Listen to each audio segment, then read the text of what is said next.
opposed to being redundant here in terms of mentioning other agencies that have already been talked about, I'd probably take a little different tact. I just got done listening to Elon Musk's book, his biography, and there was an interesting thing that happened when he took over Twitter.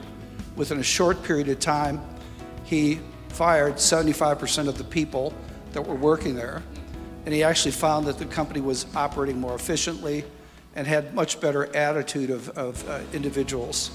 So I kind of like Vivek Ramaswamy's idea of actually taking a hatchet to a number of the different departments, because again, when you have such a bloated set of organizations, there is a lot of fat everywhere as opposed to essentially, picking one and annihilating it. So that would be my approach.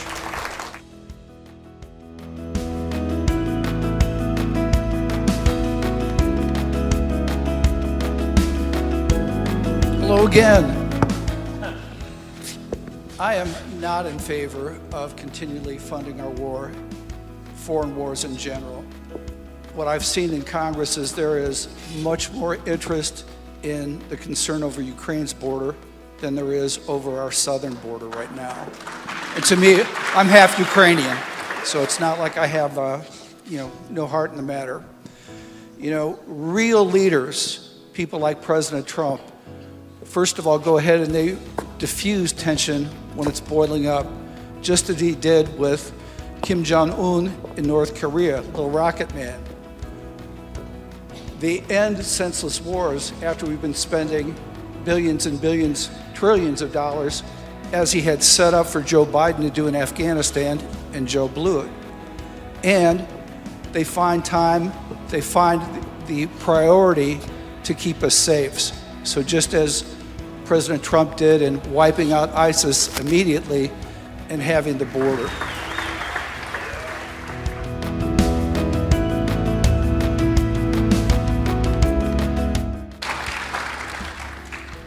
Well, with respect to TikTok in particular, there's actually legislation right now to essentially require a sale to a U.S. owner or essentially put them out of business. So I think that issue is probably taking care of itself a little bit. But I want to talk about some of the other social media companies. When Elon Musk took over Twitter, now X, he ended up discovering by the release of the Twitter files that there was a huge amount of collaboration between the federal government and their organization to essentially take away or lower the visibility of certain tweets, and in other instances just cancel certain individuals that were not following the U.S. government line. So for example, a number of real strong health experts essentially got their accounts canceled because of that. So